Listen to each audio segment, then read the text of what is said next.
Twice a year, drag boat competitors come to Paris, Texas. They are all members of the Southern Drag Boat Association. They race in Texas at Paris, Marble Falls, San Angelo, and Waco. If you like big engine boats, wait, how did the battleship Texas get in here? If you like to see how fast a boat can go, then drag boat racing is something you need to look into.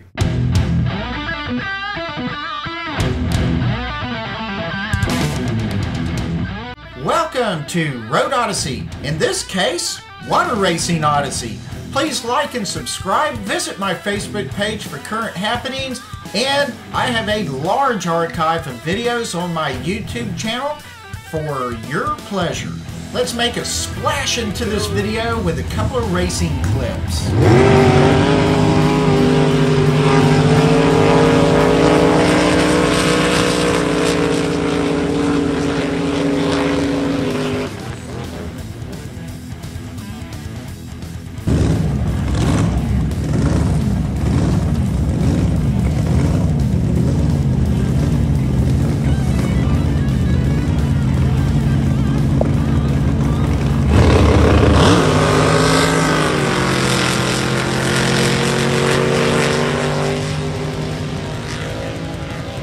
This was the second to last scheduled drag racing for the Southern Drag Boat Association. Many different types of drag boats were involved.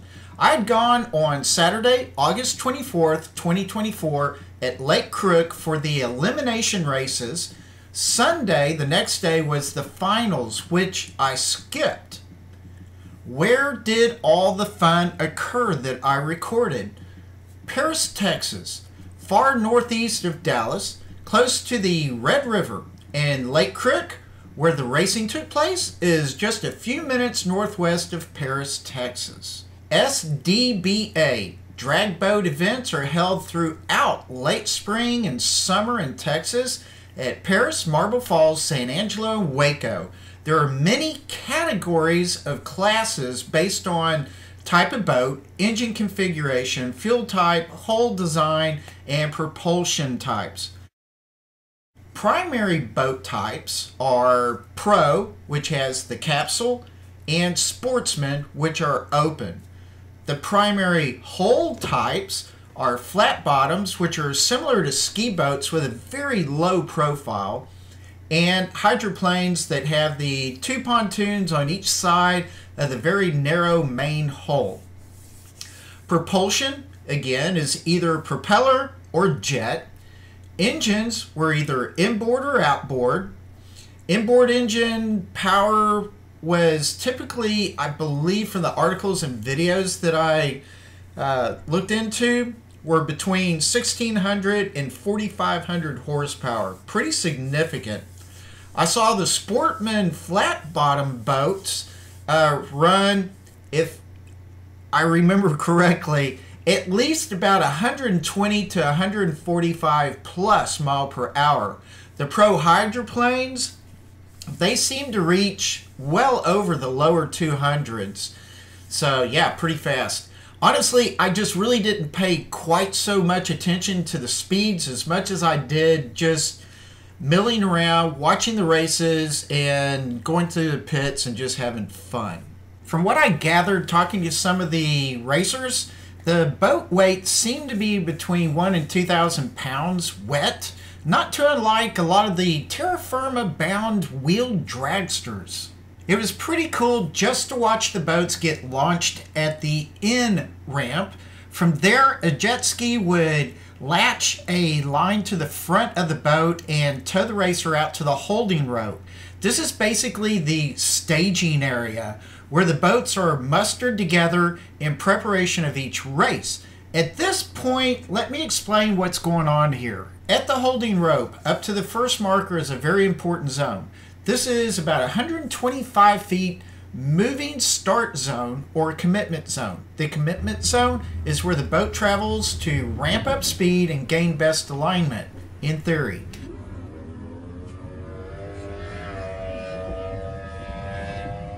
The holding rope, you might be able to see where they are holding on to that long rope. The holding rope is where the driver can maintain position, or they can adjust their centering, or just to launch. The clock counts down to give drivers time to let go of the rope and get started in the commitment zone, and hopefully not pass the start line before the light turns green. Tricky maneuver for sure. Let's hang on for a second and explain what's going on. Here's a bird's eye view of the course.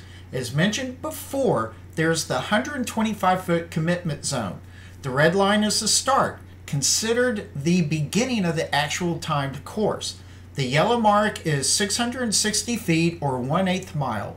Pro top alcohol hydroplanes get their finished time at the blue 875-foot mark. The red finish line for all other classes is 1,000 feet. Boats enter the water at the right launch ramp or in ramp and were picked up after their runs at the out ramp on the left. In this picture, I show you where I was for virtually all of my pictures and video clips. 4 places along the southern rim and then inside the pit area. Now, let's see some action starting at the in ramp.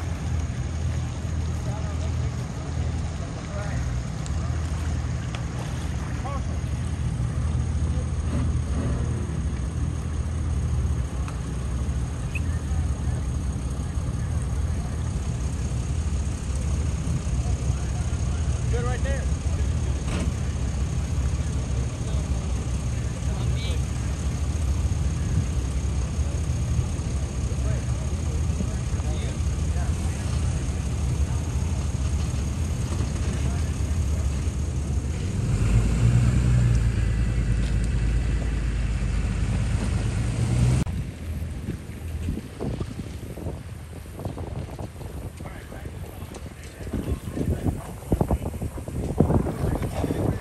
I looked down from the ramp, saw this snake swimming in the water. I thought, you know, I really like wildlife. I like snakes. They don't bother me at all. I just thought this was a signal to move a little further down for a bit.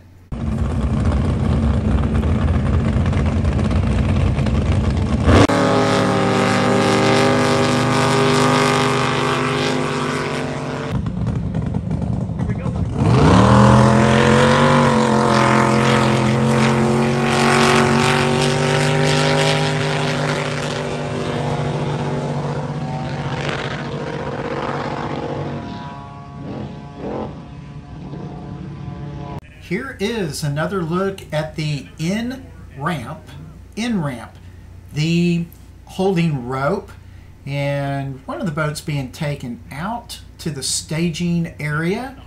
The white outboard and the other white inboard had just been placed out there.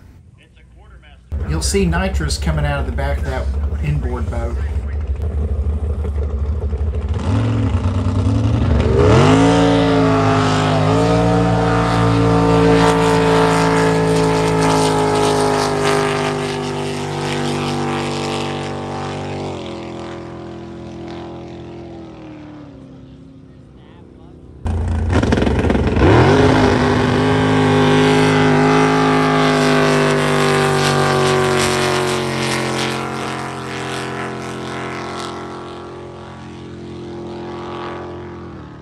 Watch him hit that nitrous.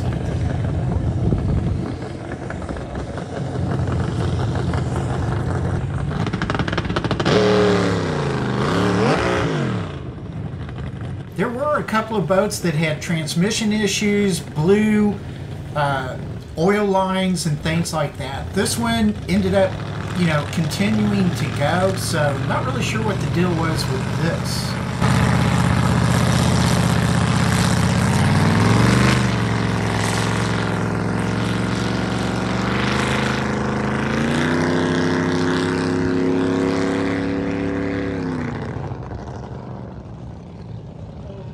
I moved a little further to the left to try to give you another point of view. Let's see what happens with this race.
I thought I'd add this clip because you can see the guy, you know, he's in the staging area, he's at the holding rope, and he's just getting himself lined up down his lane.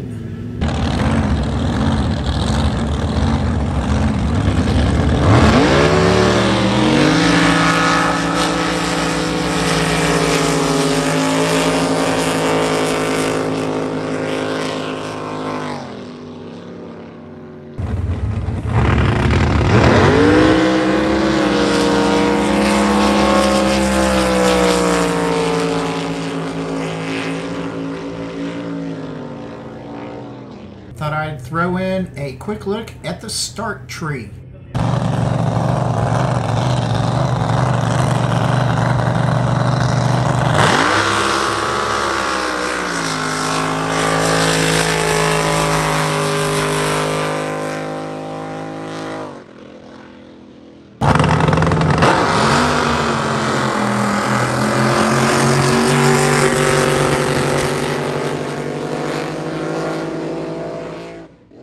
Well, it was really hot outside, 97 degrees, felt like 100 at least. Took my little white Toyota 86, had a beautiful blue C6 Corvette with me. Seen that car around before. My car thought it was 106 degrees just sitting in it.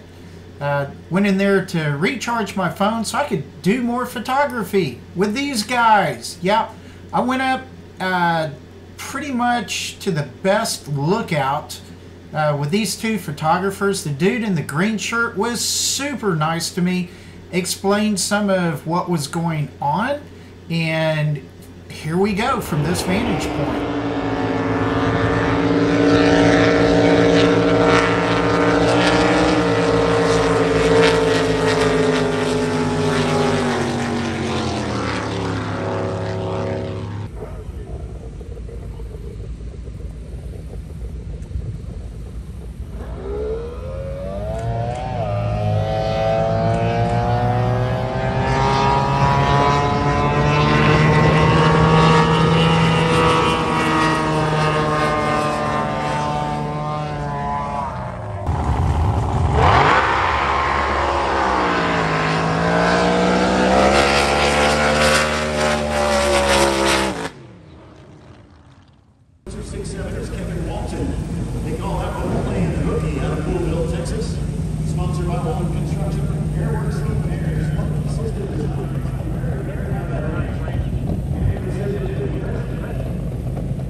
Quick break to give a shout out to the Paris EMS for staging out at the lake. Very cool of them. Of course, they have at least one paramedic and EMT. There was two rescue boats out there, both equipped with scuba divers, paramedics, I'm sure. A lot of the boating guys were really fun. They were just always cut-ups. This is Thomas. He had his nephew Alex there with him, and they showed me this scan code that would go out to their Facebook page. So check out Moondust Motorsports, as well as any of the other great teams that were there. Really interesting. While taking a break from the races, just looking around in the pits at some of the boats, this team particularly was also extremely nice. They very much encouraged me to walk around and enjoy myself and get some pictures and videos to share with y'all. So shout out to these great folks. This is just one of those things that, whether these are groups of guys and gals or families or whatever, it's a sport where any visitor, spectator, can just mill around. It's not an extra cost to go look through the pits and enjoy yourself. So if you go out to one of these, expect to go have fun. And if lucky, you'll have a moment or two to talk to the drivers and technicians, mechanics, and all that good stuff, and just have a really good time.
Well, that just about does it for what I have at this moment to show you from the pits area. Again, that was pretty cool. Lots of neat people. This was one of the cool boats I showed you earlier that lost, I believe, an oil line. So they had a little work to do. And here I'm just showing you out on the pier furthest away from the starting line. Just giving you a roundabout panoramic view of the lake and where I was. So let's get some more races going.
this video is getting a little bit long, so I'm going to end it here with this last run. I thank you so much for watching. I really do appreciate it. There should be links down below for some other drag boat racing information. And with that, please relax, take it easy. I'll see you later. And thanks again very much to all the drag racers who talked to me and made this such a great event for me. See you later. Bye.